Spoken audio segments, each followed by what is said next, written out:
You ever read the Bible and wonder what happened to some of those guys in the Bible, in those stories? Like, for instance, when Philip baptized the Ethiopian eunuch.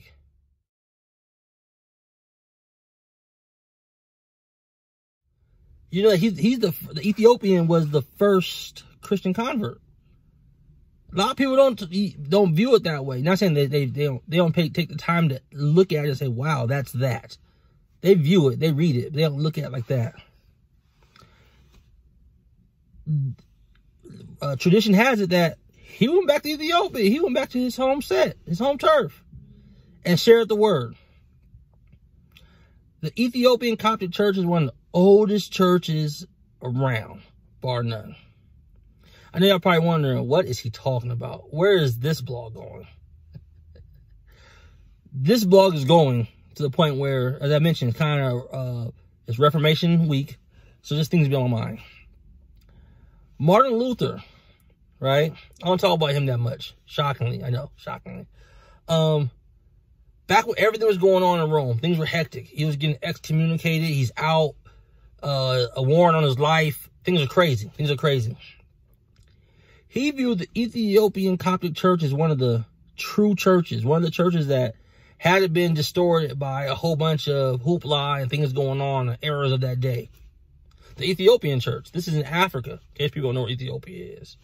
I know a lot of people try to say Egypt is part of the Middle East, like it's part of Saudi Arabia. Can't argue that about Ethiopia. Can't argue that about Ethiopia. But he viewed that as one of the pillars of the church. Like, this is an example of Christianity that's pure. That's as pure as can be, I should say, because everybody has error. And it's something that a lot of people don't know about. That the Ethiopian Coptic Church present is a big motivation for how the Reformation transpired. To the point where, I don't want to say Martin Luther, but the group at the time, the Lutherans, they invited Deacon Michael out from the Ethiopian Coptic Church. Hung out, kicked it, toast, all that good stuff, you know? To the point where we take communion very seriously. Where the Wittenberg people opened up communion to them, saying that, yo, y'all can partake in the table of breaking the wine and bread, the body and blood with the saints. Like, that's a big deal. Don't get it twisted. That is a huge deal. I bring it up to say that history is a beautiful thing when you really look at it. History is a beautiful thing.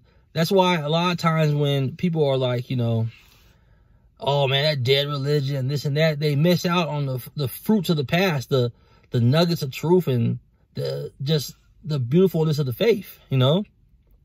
Like, for instance, did you know that a lot of the churches, like, a lot of the Greek churches, Corinthians, Ephesians, things, those places, the church bodies are still around. They might not do things exactly the same as back then, even though they, through tradition, they say they kept things 100%. I have a hard time believing that, but they kept a lot. Let's say more than 70% probably, right? They're still there. They're still there, to the point where I was talking to this one guy about how the early church viewed something. He was arguing. I said, well, look, why don't we ask this this priest from the Greek tradition, the Greek Orthodox Church? He didn't want to do that. He didn't want to do that. Reason why is because in the West, we get so caught up in just having our thing, where we act like there's no other churches that are just as valid as the pews you sit in. We can't be like that. We can't be like that. I mean, we have to be able to fellowship and dialogue. And in history, you can see how things did transpire. Things weren't done in a vacuum. Things were done in a vacuum. I mentioned it before. That's one of the things I love about my confession, where it always points back. It always points back to show that this is how things were done. Now, a lot of people will look at like, oh, you're just pointing. That's Rome. That's Rome. No, you can't blame everything on Rome. Anything you don't like, you can't say is Rome. We call that Romophobia. It's not how it is. That's not how the church was a lot bigger than Rome. No matter how you feel about Rome. Because even people in Catholics will tell you, like, before the primacy of the Pope, it was a group of people. It was those councils they had, the 7 ecumenical councils. That wasn't just, you know, the Pope and his homeboy just dapping it up. It was bishops from Africa, bishops from East Asia, all coming together and talking and dialoguing and arguing. Nothing wrong with arguing. Nothing wrong with arguing. There are points. You know what I'm saying? And the leather on my seat's not as soft as Murray's seat. Never mind, different subject. But the ecumenical church, the Catholic Church, small c, that just means universal, people. Calm down. It just means universal. It's a lot to learn. It's a lot we can learn, a lot we should value in it. And the tradition, man, like, a lot of people are shocked to know that Africa had a role in the Reformation, that one of the motivations and one of the goals of the Reformation was to take the church back to its original, not something new, to its original foundation. And some of the leaders of the Reformation, Martin Luther, Melanchthon, can't forget my boy Melanchthon, they looked at the Ethiopian Coptic Church as a motivation of saying that, look at this. This hasn't been tainted. This hasn't been involved in all these things that we're complaining about, or we're pointing out errors and want people to dialogue and pull back on and repent of. The Reformation is a huge thing, man. It's a huge moment in Christendom. It's a huge moment in the church that happened. And to know that a lot of the reasons why it happened and a lot of motivation for how it developed wasn't in the vacuum. It wasn't in the vacuum, you know.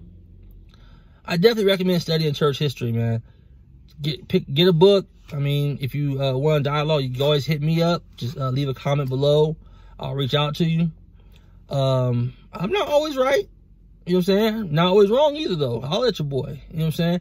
But there's a lot we can learn. There's a lot we can learn. There's a lot of history that a lot of people don't share. Like, I was shocked to find out that they have something called, I forgot the name of it now.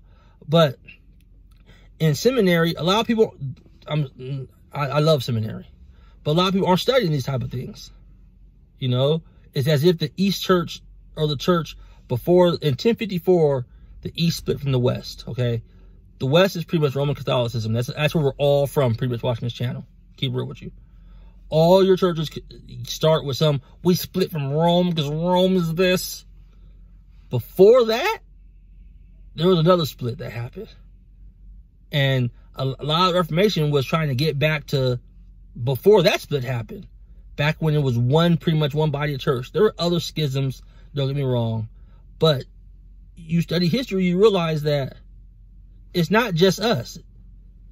It's so many saints and so many things before us, believers, that wrote things that are like John Chrysostom wrote some beautiful things in the early church history. Everybody talks about St. Augustine, you know what I'm saying? Not knocking him. I'm just saying people always talk about him, so I want to bring up other people that people don't really look at, like St. Jerome, things of that nature, where you can go look at it and read these writings, St. Clement, and be edified and learn things, and it might change your perspective. You might realize that, yo, I always thought this, but wow. For instance, here's a story that I learned. St. Anastasius, I believe that's who it was. I'll check it later, but I'm pretty sure that's who it was. As a child, he was out pretending to baptize people as a kid. So they're going through the wording and everything, and a bishop looked out the window and saw him baptizing people, and told someone, man, yo, go stop this kid. Go stop this kid. They bring the kid in, right, and they're talking to him, and the topic comes up of, well, are the baptisms that he did valid? Yes. Blew my mind. Like, what? Like, that's unheard of. Like, they were having fun. But since baptism isn't about the person doing it, it's about God working in the baptism. I know it's blowing a lot of people's mind right now. Like, what do you mean? It's my profession of faith. It's my declaration. It's this, it's that. You know what I'm saying? It's my symbol. Not how it was viewed in the early church. Sorry to inform you that. Sorry, not sorry, actually. But the baptism ruled is valid because it's not him doing it. It's actually God working in the baptism. A whole bunch of interesting things like that in history that are beautiful. You know what I'm saying? And I got a little off topic, but Reformation, it's not just our little bubble. Like I said, things transpired, things went the direction, but there were influences. And influence, and no one really talks about with the Ethiopian Coptic Church, how Martin Luther, Melanchthon, the Reformers, how they viewed it. Anyhow, Wittenberg Project, like, comment, subscribe.